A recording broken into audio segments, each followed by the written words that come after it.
All right, so Molly Zuckerman-Hartung is a painter and writer living and working in Norfolk. She teaches in the Low Residency MFA program at the School of the Art Institute of Chicago and is currently Senior Critic in Painting Printmaking at the Yale School of Art. Zuckerman-Hartung received a BA from the Evergreen State College in 1998 and an MFA from the School of the Art Institute of Chicago in 2007. She has shown internationally and in group shows at the Walker Art Center, Minneapolis, and the 2014 Whitney Biennial.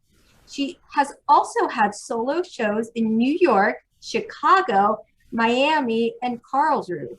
She is a 2013 recipient of the Louis Comfort Tiffany Grant. Zuckerman-Hartung co-founded the Julius Caesar Project Space in Chicago in 2007, and she is one of the founding organizers of Ladyfest 2000, a feminist conference and performance showcase that has been revived around the world since.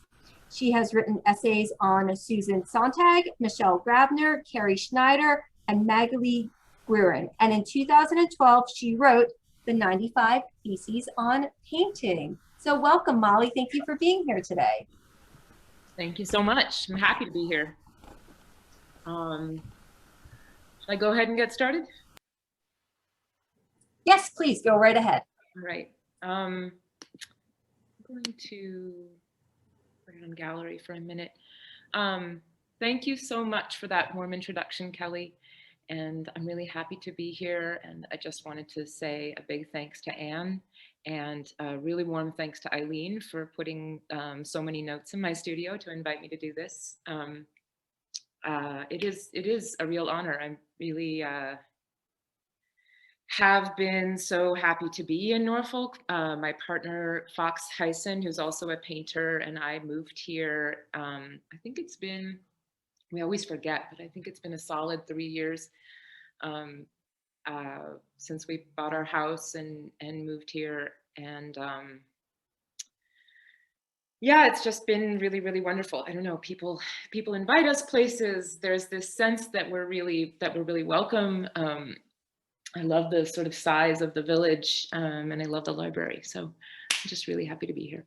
All right, I guess I was going to start. Maybe I'll just read something and then I'll go into to a PowerPoint. I'm actually in my studio, and I think that I maybe will suddenly do like a sort of show of the studio on the screen, but I am going to, basically give you a PowerPoint lecture because it's sort of easier to see the images. But I'll just kind of read you something that I just wrote. I am a gatherer and a drifter. When I have tried to push or direct, I lose the wind in my sails. Forgive me if I mix metaphors or change direction midstream. I am following something that I cannot understand. I pour paint and allow materials to have their own movement, but rarely is anything as torrential and gorgeously formed as a Chinese landscape painting or Paul Jenkins' whorls. Manet's sailboats used to mesmerize me at the Art Institute of Chicago, where I went to graduate school and taught for 8 years. I think about language of the abyss, language of the whorl, the descriptions of torrential weather. I've been watching video footage, satellite footage of fires on the West Coast where I'm from. And I've been thinking about these kinds of forms and the kind of, I've long been drawn to these shapes and forms that are just the pooling of water, the movement of air, the movement of wind. And they suddenly feel like they're on the front page of the news. And so that makes them feel very different. So I'm going on thinking about and being in landscape, but wondering about the kind of politics of landscape. A little bit more. Green in Connecticut. So very green in June, when every green thing, every leaf and blade of grass and all the invasive species have opened their brightest green in layers, and a soft, fluttering but dense feeling. Green made of billions of spots of green, darker and bluer to bright yellow green, hunter and jade, avocado and moss. I love the softer greens, the wintry lichen on the rocks, cool blue green, whiteness and crisp, roughly edges like lace on a Connecticut table, delicate and private, Connecticut green shrouds the white houses in a scratchy Afghan of green, basements flooding, huddled in green puddles, the gentle green surrounds. Bittersweet creepers, buckthorn tree, Norwegian maples, thick rapacious green, budding early, masses of seeds, the horror of weeds and their mammoth reproductive systems. I'll stop there and go ahead and get started and show you some paintings.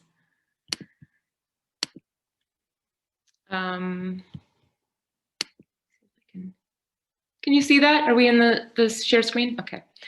This is Fox, my partner. We painted, this is on the Milford Beach on the Long Island Sound.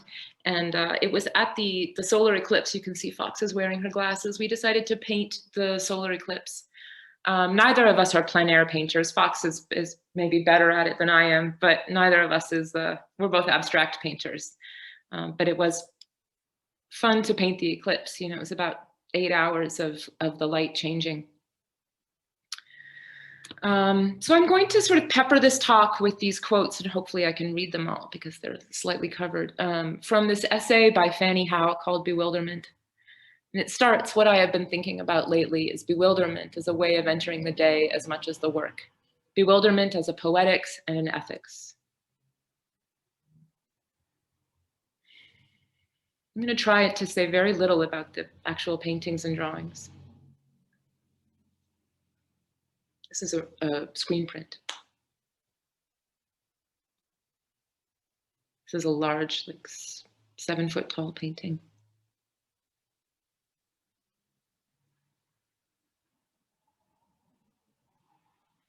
This is about 6 feet wide. And I am very open to questions, and if I'm not saying enough, I'm happy to say that I've been wanting to talk less and immerse myself in my practice more as a visuality, as a materiality, very much as a sense of texture.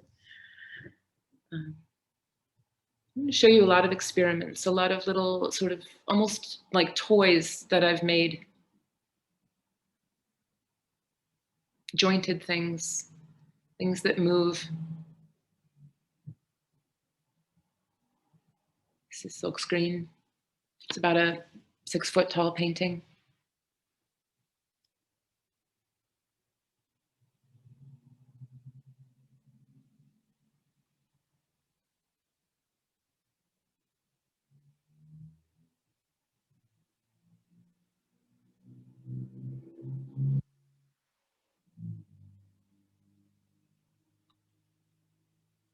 More from Fanny Howe. Increasingly, my stories joined my poems and their methods of sequencing and counting. I would have to say that something like a wave and a particle theory troubled the poetics of my pages. How can two people be in two places simultaneously, and is there any relationship between imagination and character?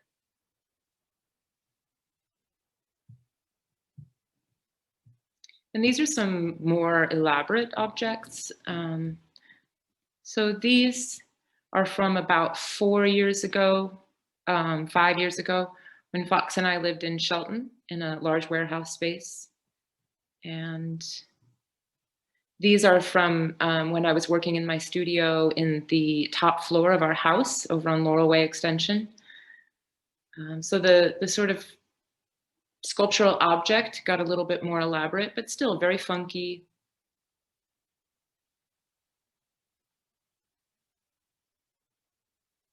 I'm mostly showing you work from the last few years. Didn't want to go back too far either. This is in my studio right here on Greenwoods Road. And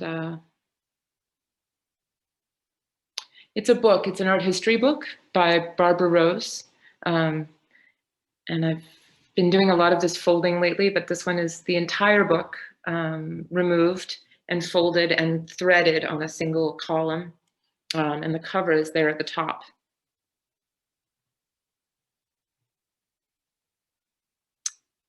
Another of these sort of small, I don't know, I think of them as toys or games. This one is sort of like a little stage. The character, the little figure, is actually from a Nancy Spiro, so I've sort of stolen her. Always when I use figures, they're stolen. They're not inventions. They're more like dolls or puppets that I'm sort of pulling in from the outside world as kind of figures of imagination. But I've been thinking more and more about these little stages. I've made a lot of them in the last few years, and maybe especially since Zoom, they've felt very relevant as sort of funny little ideas of performance. Just getting something to stand up in a very basic way, but never, I should definitely say it's really important to me that I don't make things that are hard to make technically. I'm not a technician or a craftsperson. The funk is always sort of part of it for me. This is a Sam Gilliam painting that I'm very, very moved and influenced by his practice. I'll show you a few other works. I have been a teacher for many years, and so I spend most of my time really talking about other people's work and looking at other people's work. And so I'm not going to do too much of it in this talk, but I wanted to include a few.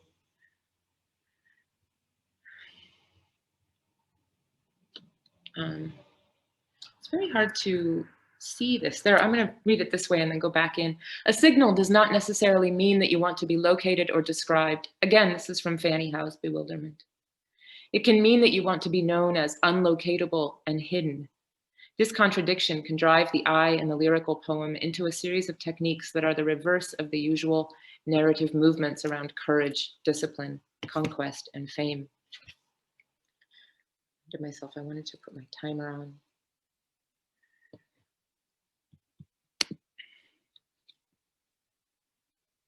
This is myself in front of a painting that I made in, I believe it was my post-bac year, so 2004, as I was studying painting. This is a bit of a quote from Adrienne Rich's Diving into the Wreck. The thing I came for, the wreck and not the story of the wreck, the thing itself and not the myth, the drowned face always staring toward the sun.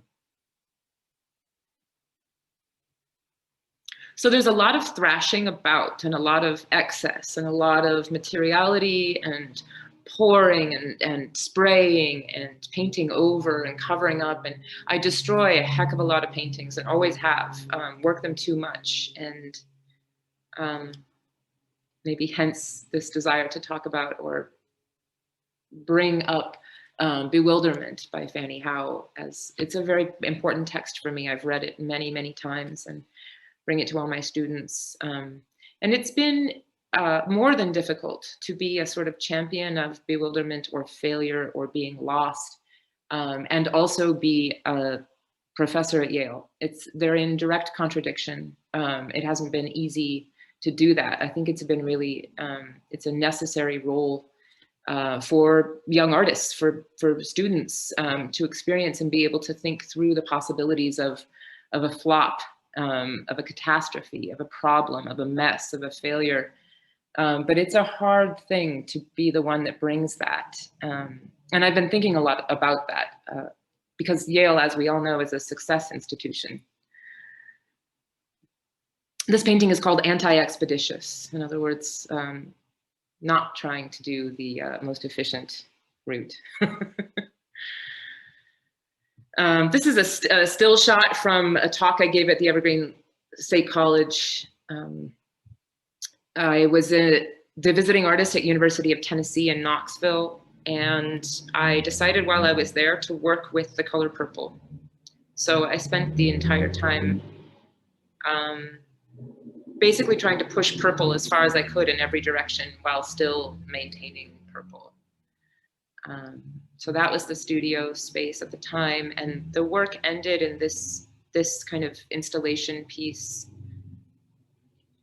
It was in a show actually about schizophrenia in Arkansas, and I was asked to be the keynote speaker. So I ended up doing a lot of research on kind of the history of not just schizophrenia itself, but the ways it had been used in culture as metaphor. It was a really big idea in the 1960s. People like R.D. Laing and others were really into this kind of explosion of the self, or a sense of simultaneity, or an inability to make a kind of narrative, a kind of linear narrative with an idea of a subject. And so these were really interesting ideas to me. This is another, I think, screenshot from from that talk. So it's a very blurry image, a lot of staining and pouring, and there's images embedded in this one. This was actually in a show called Chlorophyll Blue S. And I wrote a lot about chlorophyll and green. Again, I think a lot about green. We probably all do. Or no. Oh. Sorry, stopped working for me for a second. This is a maybe about 6 foot tall painting, and it's got these seams in it. It started as this painting on the left, and then I cut the central piece out and reversed it and put it back together. So this is the final version. So the sides that you're seeing are the back side of the painting, and then the central piece is the front. And of course, this is a kind of reference to Barnett Newman and his zip paintings.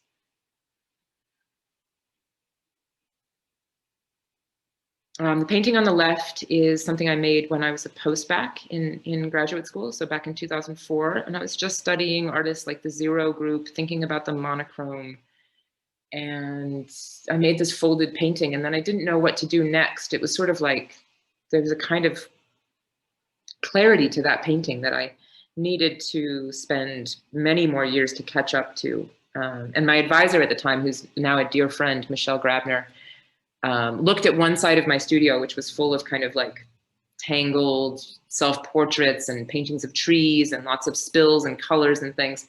And then this other side of the studio where this painting and a few very similar to it were. And she said, if you can do this, referring to the folded painting, why would you do this?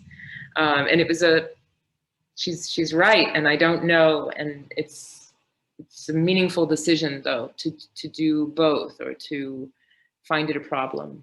And I think it has to do with sort of trying to figure out what to follow and how to follow it. And I follow color, and I need to follow color even more. And I follow a feeling. And I think figuring out how to find that feeling and then how to follow it is a lot of the work. The painting on the right, what does it matter who is speaking? Someone said, what does it matter who is speaking is a kind of different path.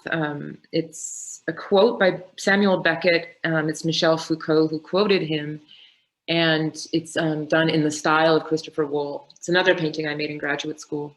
It's about 7 feet tall. It's long gone. This is where that painting on the left ended up.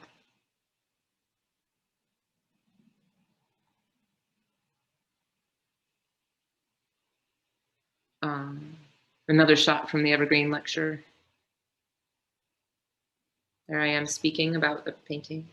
Another quote from Fanny Howe: weakness, fluidity, concealment, and solitude find their usual place in the dream world where the sleeping witness finally feels safe enough to lie down in mystery.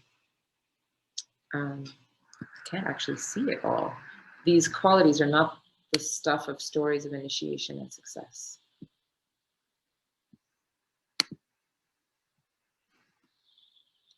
This is a painting I made in 2014, and there it is in the Whitney Biennial. It's the painting that says no back there on the wall.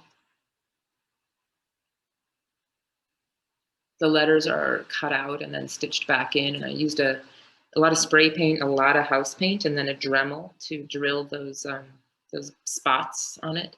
And maybe you can tell inside the O is actually cut, sort of shredded. In the foreground here are Sterling Ruby's ashtrays or dog dishes. This is over on the left is an Amy Silman and Pam Lynn's collaboration. And you can kind of see the Sheila Hicks textile in the center there.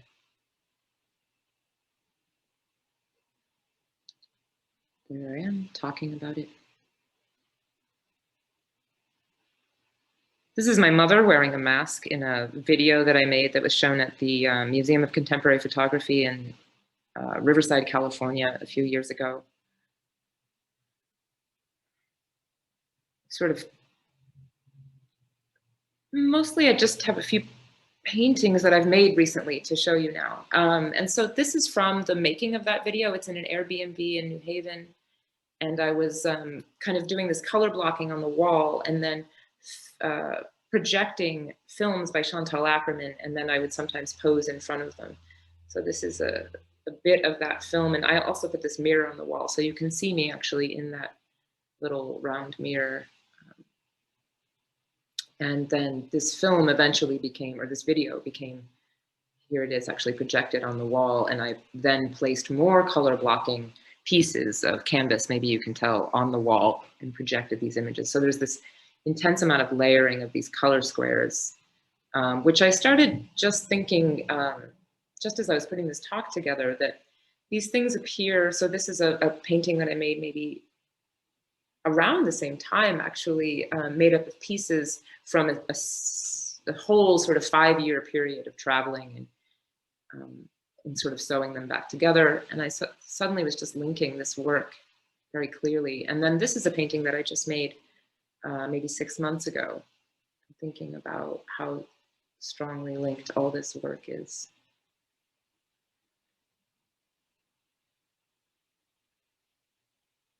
If anybody does have any questions, I'm totally welcome. Interruptions or questions. I have a question, Molly. This is Anne. Havmeyer. I was just curious. You've shown a lot of texts that quotes that inspire you. When you exhibit your work, do you also exhibit the texts? And does your work have titles? Do you entitle your paintings? They do have titles, yeah, and often kind of involved. The titles come from all different places. I think of them very much in terms of poetics, not in terms of like a system. But I don't remember the titles unless, you know, that's sort of like I give them to the galleries and I let them go. And so when the paintings are exhibited, they have titles, and that language was there. And then this language, I guess I think of the language as very performative and very sort of temporal, right? It's sort of like, now here's this talk, here's these words. They don't stick to the work, and I don't really want them to. And that even the titles, right? It's sort of, yeah. Interesting. So it's really not an integral part of the painting.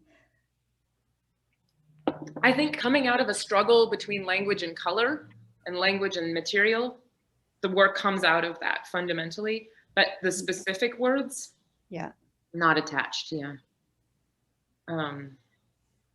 It turns out any of the words that really matter, I just keep saying them over and over anyway. Or maybe they don't matter, I'm just trying to get rid of those. This is a little studio installation. I thought of it as a museum. It was like a proposal for a museum, this piece. You can sort of see the textured, and then the paintings that are kind of propping it up. This is a Ree Morton piece that I really love. Some drawings. Molly. Yeah. This is Jenny Clark. Going back to that Reed Morton and also to the Sam Gilliam, you talk about loving things and being moved by artwork. Can you tell us why you are moved by these pieces or why you like them? Yeah. Wow, why? The Ree Morton, well, she's just an incredibly important artist to me, both for her story, which I think was about... Can you go back to her piece? Yeah. Gosh, how do I talk about Ree Morton? She really brought in the land in her work. She died quite young. She didn't have a long career, and she started kind of late. She was a single mother. I was raised by a single mother, so I think that aspect of her story, and how her relationship to her children and to place and to teaching got into her work, I think is really meaningful to me. The work is very based in space and place, and landscape, and often in very humorous ways. Maybe this piece isn't a good example of that. This piece is more relational, I guess. And she also made a lot of these small pieces that had different people's names on them, people that she loved, people that she was in artistic and life community with, and people who died of AIDS. And so I think her relationship to other people, her work is made with so much love, and it was about love, and her life was so much about that kind of enthusiasm and love. light keeps turning itself down. I don't know exactly why. And so this one, I guess, feels like that. It feels like this funny sort of, I've said things like this to audiences before, this kind of, I won't bore you, or, there's something so, maybe there's something so female about it. Maybe it's self-effacing, it's funny. And then I think it also implies that there's so much more, there's so much excess, right? I think there's something about her work that feels really excessive to me, that feels like, because it's made with love, that it feels like there's too much. And I think that's so important. And I guess I feel that way with Sam Gilliam. That actually might be the simplest way to say it. With those folds, Sam Gilliam's work is always about this kind of like excess, all these folds, all this density. He never stretched things tight, or he rarely did. It was always too much. And so it becomes more about, how do you spare the audience the burden of it or something? Or how do you find people who will take it in or take it on? This is actually a perfect example too. This Ellsworth Kelly, this is a photograph that Ellsworth Kelly took in the 1960s in Paris.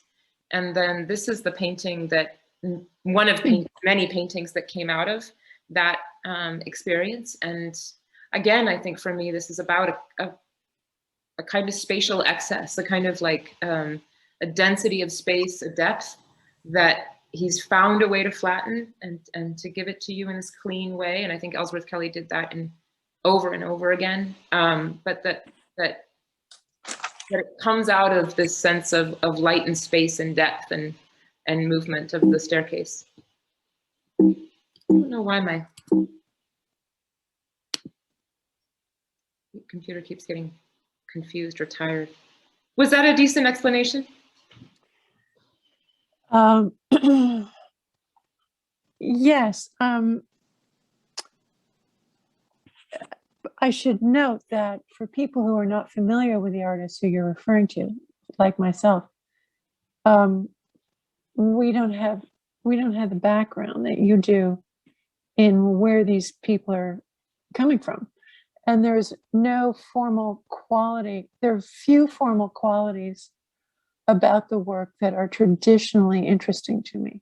So you're really asking me to forget about all the things that I love in order to embrace this artwork. And it's very challenging. So I needed to find out why you like them. And I see that it's somewhat formal, but it's mostly the emotional impact of them on you. Yeah, I think the emotional impact, I think that's a really helpful thing. Thank you so much for saying that.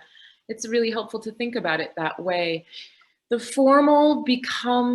emotional becomes embedded in the formal. And how I understand the formal is through a set of feelings that are transformed or modified by the forms. I mean, I think I would actually say that my entire project on some level has been to find ways to translate the formal into something that could be understood emotionally, and then maybe back into the formal again. Because I've experienced with students, I mean, I have no idea what your taste is, but with students, they come into art with a set of tastes that are really unschooled. And I didn't get to art school. I didn't know anything about, this is a little stage, I'll just travel through these. And I didn't know anything about high art. I didn't know anything about minimalism, for example, until I got to grad school. I was 30 years old, 29. And so I was this like older student who was really naive and didn't get it and didn't understand the histories. And so it became very important to me to learn these histories and to read about these artists and to find out why. And I suppose for me, if I didn't like it, that was just a reason to read more about it. If I didn't sort of love it immediately, I wanted to dig in and find out more, because I wanted to know what were the values of the culture that I live in? You know, what has been preserved, what's been cared about. Before being an artist, I was working in used bookstores. I'm a book person to the core. And so I'd already spent, 12 years working in used bookstores, and I had a sense of the canon, the values of literature, of, you know, what and why we held on to things and what things I thought needed to be held on to that had not been. And so I moved into art with a set of similar questions, you know, what matters, what's valuable? And then a strong agenda to make the things that I care about also valued. But it's definitely been a kind of set of arguments, or, you know, I've had to learn and change with it. This is the back side of a little stage. There's the front side.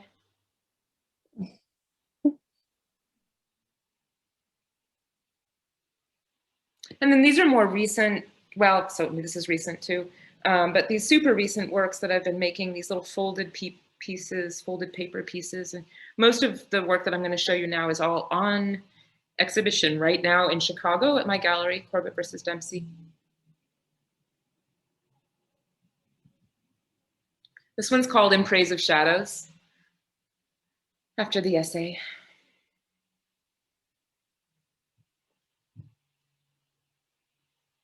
This is a Joan Snyder piece. It's called Norfolk, and it was made when she was here, back in, I think it's like 1979 or 6 or something like that. She was a student at the School of Art across the street.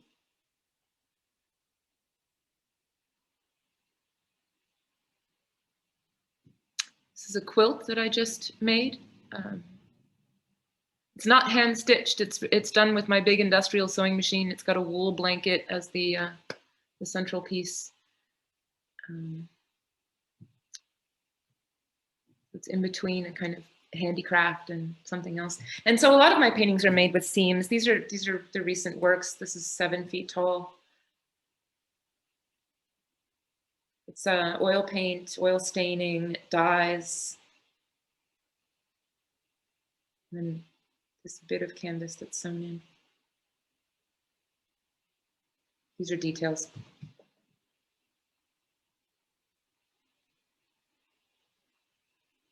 This one's called Color Steps. Actually, this one's called This Neck of the Woods.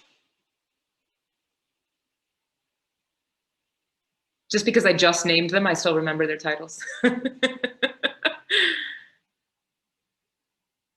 So maybe you can tell there's a lot of dyeing on this, and then those circles are all painted with thick oil paint. So there's just very different textures happening. And the seams, so I, you know, make these paintings and then cut them apart and put them back together and then stretch them. And so they're very much onto the floor and back into the wall. I think this one's 6 feet tall.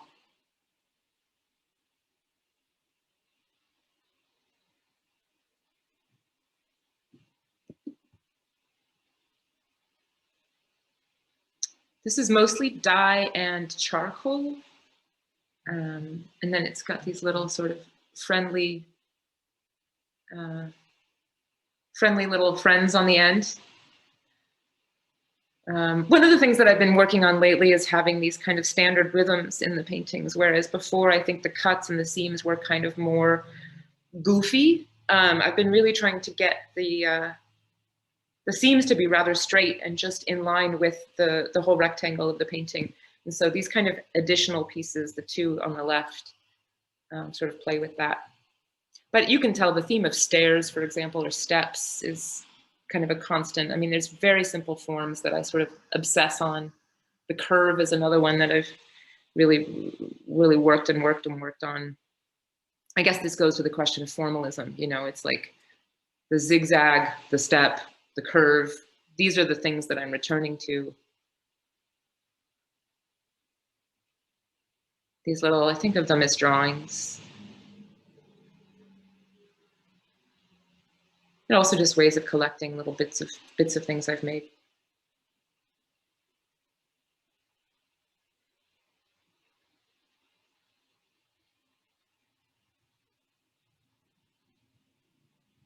I've been thinking a lot about the fold and the kind of possible meanings of the fold, or how, again, it's like, it's not like I'm trying to learn to get more complicated folds. There's origami, there's all these really exquisite folding crafts. There's artists like Dorothea Rockburn that have really sort of made exquisite mathematical folded pieces. I'm just more interested in it as a way of setting up a rhythm, a spatial rhythm. but also in the way that it transforms a flat surface into a dimensional surface and allows for what feels like it's maybe more outside to be more inside. That and it does this, you know, all textile, all things that fold have this quality of kind of insides and outsides being a little bit less like clearly differentiated. It's not like a jar where you have the outside and you have the inside. It's more like the outside can become the inside quite quickly. And so, you know, one of my lifelong subjects is just subjectivity itself, interiority, the life of the reader, you know. And I think the way that these things are made out of paper and look book-like, you know, paper and stitching, they have that kind of quality. They feel more desk available, more amenable to bits of writing. To your question, Anne, about the writing, like these do have little bits of poetry inserted in them, little bits of language, and it feels okay. They feel like they can hold that. There's that funny piece again. So this is, you know, this is like a 7-year-old piece. Again, I'm like returning to these ideas. This is my studio when I was in Shelton. This is all work in progress for a show called Learning Artist at Rachel Effner Gallery on the Lower East Side in New York. So you can see this is one of the studio looks different depending on what kind of process I'm in and also what kind of space it is, what city it's in. What are those materials? Is that silk or canvas, and is it oil or It's dye? linen and dye on linen. I just bought 4 bolts of linen, the whole bolt. So not like stretching canvas linen, but very sort of more like clothing linen. Thank you. Yeah. So they sort of performed around my studio for a while before they went off and had their life.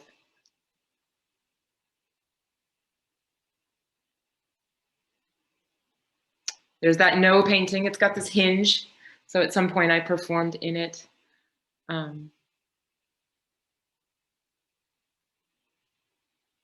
This is maybe the first artwork I ever made. It's a self-portrait. I was maybe 19 and I was making, I made a pinhole darkroom in my house. I was living in this punk house called the House of Doom and in Olympia. And so this was, it's, you know, it's like a contact printed negative that you just put inside of a shoebox and make the shoebox totally light controlled, and you have a perfectly round hole. And you just put the photo paper on one end and the hole at the other end, and you put the camera down on the ground. And then I went and stood naked at the other side of the room. This is a painting I just started working on. It's in my studio right now. More of these folded things. This is more like a figure.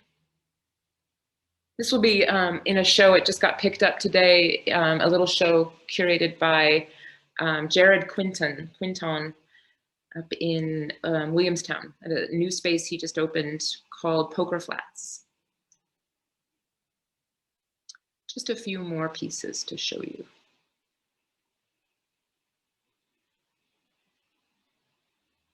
That's canvas, it's dyed.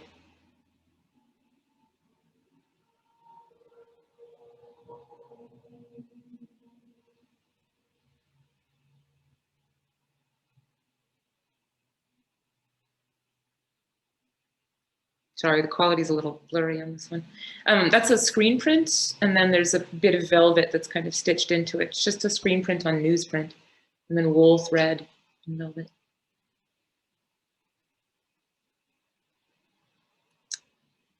These are recent oil paintings. They're all 20 by 24 inches.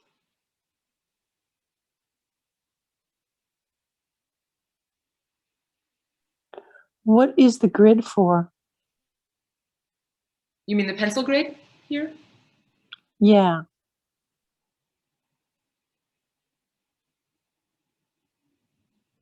I think it was just a step in sort of getting to know the space. I guess that's the clearest way I could describe it. I do a lot of grids. I love grids. I love grid paintings more and more and more. And I guess what I like about them is that very different kinds of feelings through the materials and the colors and the scale and everything else, and the quality of the grid, whether it's precise or funky.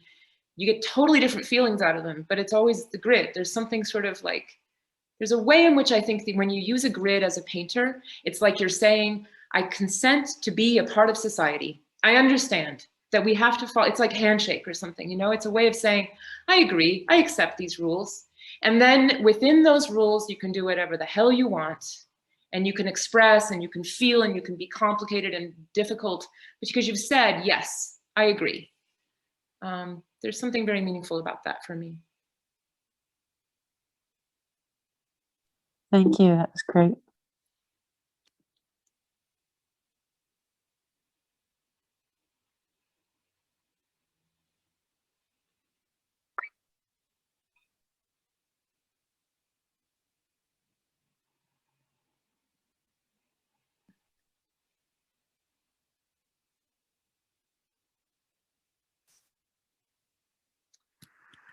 Just read you a bit more of the bewilderment, and then I think I'm almost done.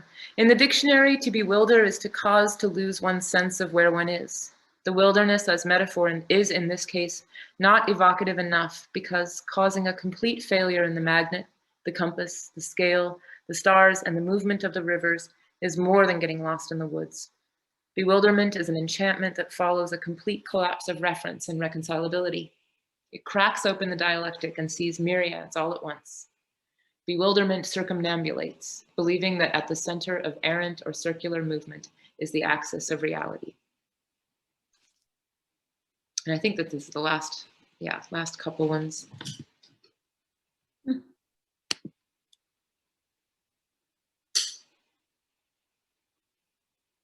There we go. Thank you for your time. Thank you so much for your questions too. It's really helpful, Anne and Jennifer.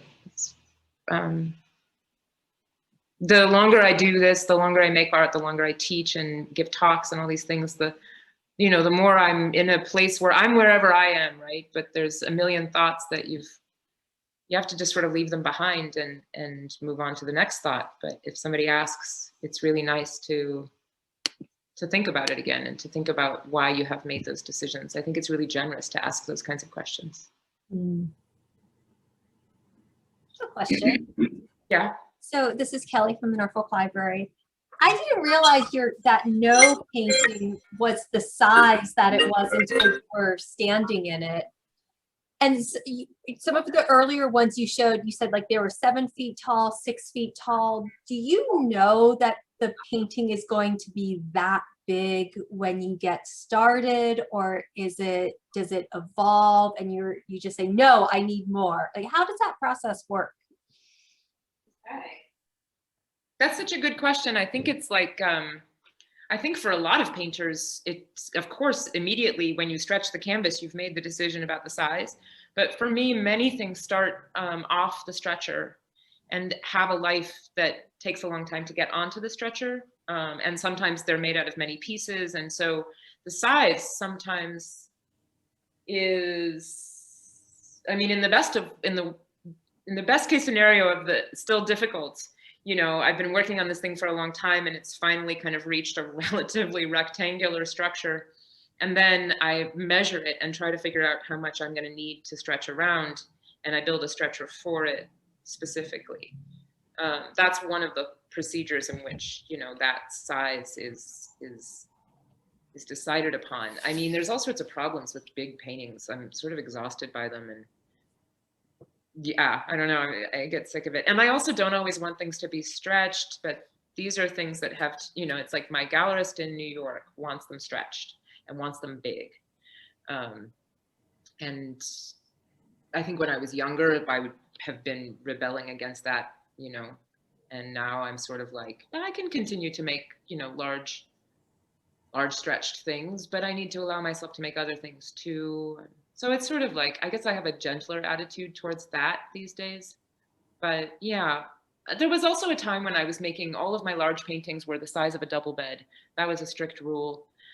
And then there was another time period where all of the larger paintings were the size of the windows in my loft in Shelton, which was quite large. And I was making these paintings I called dirty windows that had these kind of folds and these material pores. But you know, my loft there looked out of I don't know, like what's it called, a brown site. There was like a giant toxic disaster going on right outside the windows. So I was thinking about the window not always being like a pretty picture, right? The window is the sort of, you know, oldest metaphor for what a painting is. Of course, Rauschenberg gave us the idea that the bed would be another idea for what the painting was. So these sort of measurements are coming out of art history too. So there's so many different answers for the question of size. Yeah. Thank you. Does anyone else have any questions? Because now would be a great time to unmute and go ahead and ask. Molly, I have a question about a particular piece, but first I just want to say, wow, you are talented, girl. I mean, I just have loved, you know, the quilt and then the colors and the folding. It's just, I'm a little blown away by it. But the piece I wanted to ask about is it was white. And your teacher had said, why do you, if you can do this, why do you do that? I want to know what that was made of. And then I remember, if I remember correctly, you said like 2 slides later, that turned into something else. And I want to know about that. Cool, that's an amazing question. It's made out of canvas. So, and it's 2 feet by 2 feet, but it's just raw canvas, unprimed or anything. And to get it to hold together, you know, usually you stretch a canvas with staples, right? You get like a big industrial stapler and you have various thicknesses of staples. But for that, I used this older kind of canvas stretching. It's kind of like a furniture tack that like European canvases are still stretched with. And so they have like a spike, like a point at the end, and then they're kind of like raw triangle metal, and they have a little kind of hammered head. So I hammered every one of those in because the canvas was way too thick as I folded it to get it to stick together. Yeah. The backside's kind of beautiful. And then I guess the other, how did it become the black? I mean, there is this very important painting in abstract painting history, the Black Square by Malevich, and it was, you know, put in the corner. Basically, Malevich was a Russian painter, a Russian revolutionary painter who wanted to get rid of the icon, the Russian icon, which was religious, and they were trying to make a whole new society. This is like one of the founding paintings of abstraction.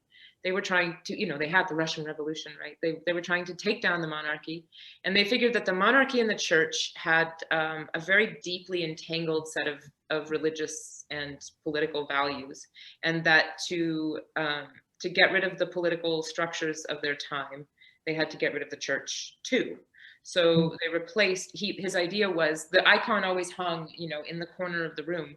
And so he made this black square and he hung it in the corner of the room as a kind of a negation. Mm-hmm. Mm-hmm. And so did you dye it or did you paint it?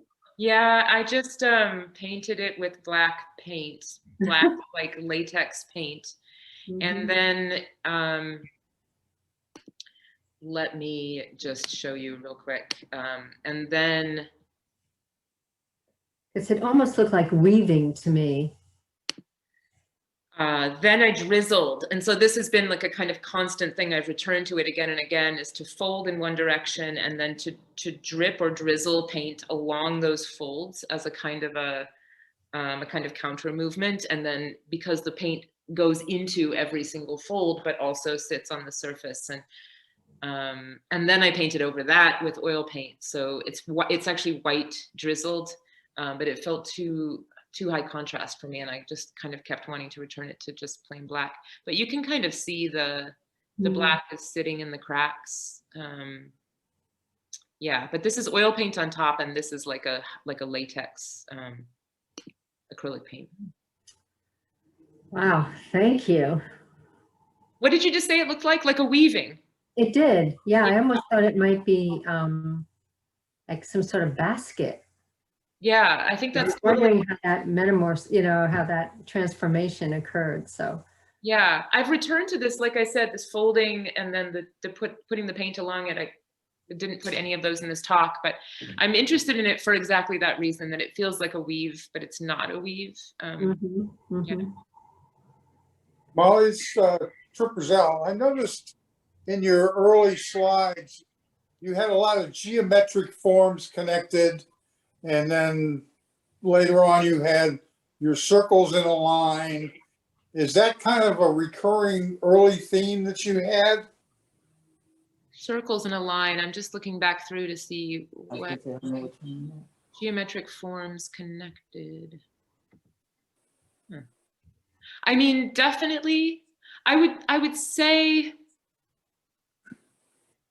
it's funny, I mean, to sort of like really go back to like why any of these things. I fell in love with abstract painting, I studied it. I was making things, like I said, I went into school making self-portraits, portraits of celebrities, paintings from photographs, and I just fell in love with abstract painting, with the questions, with the ideas, with the materials, with the everything, the formalism, the shapes, like a series of shapes in a row, like just all the different things that people would do with it were so exciting to me. So a lot of what I've done is sort of borrowed language, played with other people's language. I think of it as language, and I think of them, like a poet. Like you take the language and you riff on it, right?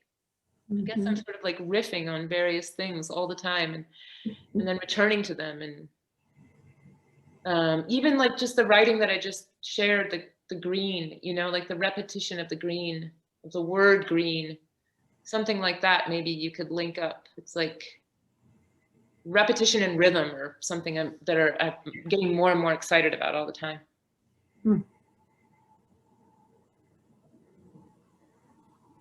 I have another question. Okay. No one else does. Who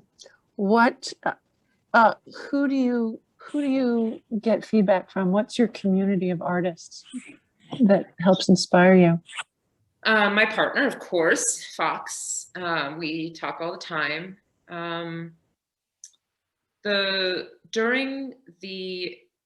send pictures to my mom a lot, actually. I always want to know what she thinks. And my dad, they're both really, my mom is a serious gardener, like a master gardener, and has an incredible sense. I mean, she'll just build a whole new garden when she moves into a new house. And even in a new ecology, like she just moved from Washington State to Idaho, and there's a totally different set of rules, and it's a different zone and everything. So that's huge. And my dad is an architect. And so they're both sort of heavily visual, spatial people. So I actually do run almost everything by them eventually. But during the pandemic, a bunch of, 4 or 5 female friends and I started doing Zoom book groups, and then we turned it into a studio group, and that's been really amazing. Partially because there's 2 poets in the group. One is a poet painter and one is poet primarily. And the rest of us are all sort of heavy writers too. And so it's a very sort of bookish kind of literary visual conversation. And I just find that that is actually really helping me sort of stay with the things I care about. It really helps to have people of like mind, or close mind.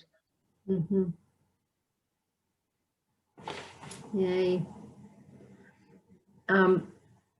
Molly, this isn't a question, but just because you love paper folding and books, a good week or so ago, we had Erica Crowfoot work with the kids to do a parade of creatures, I think it's called. Most of them were birds, but they were discarded books. Next time you come in, you should check them out. They're hanging in the entry. and they're folded books that they decorated, painted, and then they would discard the books. And then the kids, she taught them how to fold the papers, the pages any way that they wanted to. And then she created a head and a tail to put on each side. And they're just really cool. They have the whole folding art, and they're made out of books. They're so you. They're so me. No, they sound amazing. I'll come right in and see them. Yeah. Yeah, I think that sounds, yeah, that sounds really, really nice. And I think that feeling is exactly what I'm going for. Like, I mean, toys or like things that children make are like where it's at.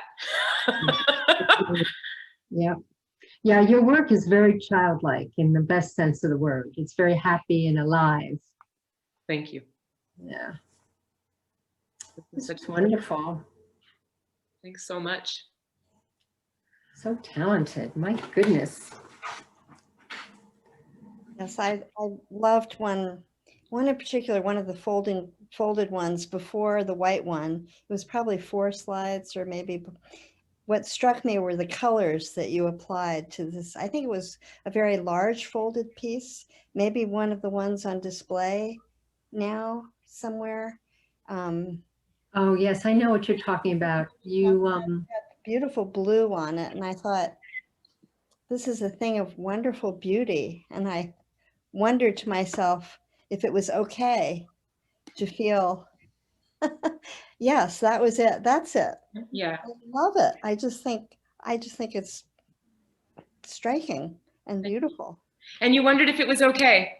Well, I did, because you've been talking a lot about sort of bewilderment and materiality and, you know, emotion. And I mean, I know beauty, it's an emotion to feel beauty, but it's also brings a sense of serenity, and which is the opposite of bewilderment, kind of.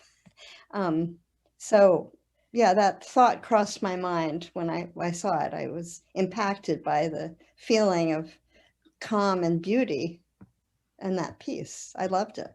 I think that's really, really wonderful. Thank you, Anne. I think that, of course it's okay. I mean, part of the reason I say that the language doesn't stick to it or needn't stick to it is so that things are open for people to have their own experience of them. Yeah. You know, I think that any artist worth their salt sort of needs to get to that place, you know, of just, it is whatever you want to experience of it, you know. It's not, and I definitely aim for beauty these days. And, you know, I have had my own struggles around beauty and the values of beauty, but I mean, it's, especially as the world becomes more bewildering, I think it's something, it's difficult. It's difficult to make something that feels,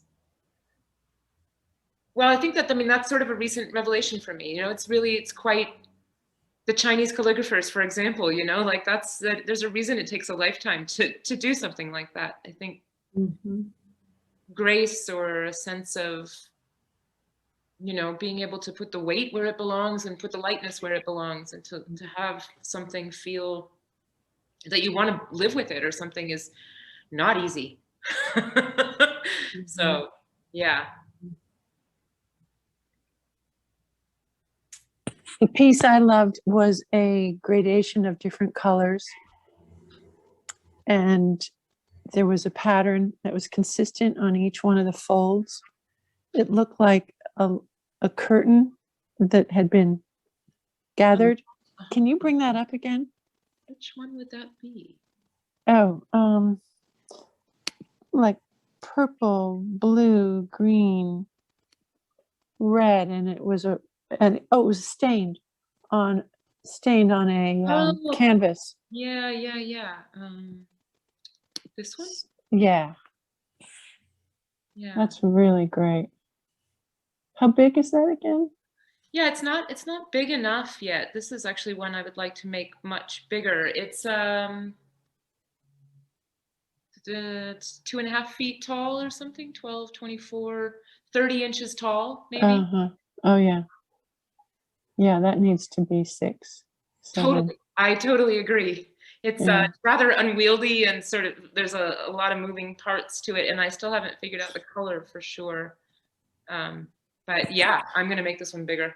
This is sort of more of a, thanks, I'm glad you like it. And Molly, are your pieces for sale in your studio? You know, I've never sold anything out of, well, that's not true. I guess back when I was younger, I would sell out of my studio. I mean, sure, if you come talk to me, I basically sell through my galleries. But yeah, I mean, I'm not adverse to it. I would, you know, have some sort of special Norfolk price or something. We also, Fox and I, this is maybe a great time to make this plug before I say goodbye. Fox mostly, but I've been helping, has started this artist residency in Norfolk. It's called Greenwoods 2058. And it's literally like the backside of the building here that I'm in, 58 Greenwoods Road. So my studio's in the front, and then the artist residency is in the back and on the 3rd floor. And we just rent out the 2nd floor. And the front is a little tiny shop that we've got about 12 artists that are part of this, the collective, and the artists can choose the residents over time. But we've all also made multiples to sell in the shop. And so whenever we have a talk or something, that will be posted on the website, and hopefully we'll get it to like the Norfolk Now, and they'll send out an email or something. We're not very good with the mailing list yet, but we're working on it. But so there's also that there's this little art shop that, you know, if you're interested in art. Excellent. Yeah. A way to support the residency. Thank you so much for having me. Well, thank you so much, Molly, for giving us this wonderful overview of your work, which I feel now, and I'd really love to see it. And, you know, I feel like we really all need to see it, the actual piece, and hopefully we can at some point. So it's well, you know, I'm here all the time, and I wouldn't say stop by anytime, but you know, if you wanted to peek in sometime, I'm here. Yeah. So yeah, happy to host an occasional visit. Oh, thank you. Thank you so much, Molly. Thank you. Thank you. And we will, as Kelly said, we have recorded this, so we're going to send it to Molly for her approval, and then we can send it to all participants. And if Molly approves, we'll post it on our YouTube channel. So we have another Tuesday tour coming up in August. We'll just say now, Hillary Van Wright Yeah.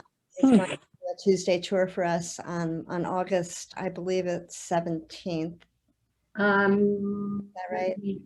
I thought it was the 10th, but. And then, of course, we have Fox coming in September. Yes. So Yes. you're definitely going to want to see her work as well. And So, Hillary is a member of the residency of the collective. So. oh, great. Wonderful. Yeah. I didn't realize that. Is that 58 Greenwoods East or West? West. Okay. By the ambulance. Yeah. It used to be the old Norfolk drugstore. I don't know if you know that, but we have a Okay. picture of what it looked like in 1890. Oh, I'm going to come and see that picture. Yeah, I didn't know that. It doesn't Our look neighbor empty. told us that it was the old weaver's shop Oh, might have been that too. at the But drugstore in we have a pic- 1890. yeah, we have a picture of it when it was the Norfolk drugstore, the early 20th century Norfolk drugstore. That Wow. explains how, like, why it's so big. Then Yes. it all Yeah. makes sense. Yeah. So there's this one big room that's like over 400 square feet. We are Yeah. always trying to figure out, why would they ever have made such a large room? There it is. There it is. Oh, wow, I didn't know that. I didn't know it used to be a drugstore. That's so interesting. Well, thank you again, everybody, for coming also. This was really, really fantastic. Thank you. And thank you, Molly. And I guess we'll end our program now. So we hope to see you all. Stay tuned for more from us. Have a good night, everyone. Everybody, Thank you. Thank thank you. you. Bye-bye.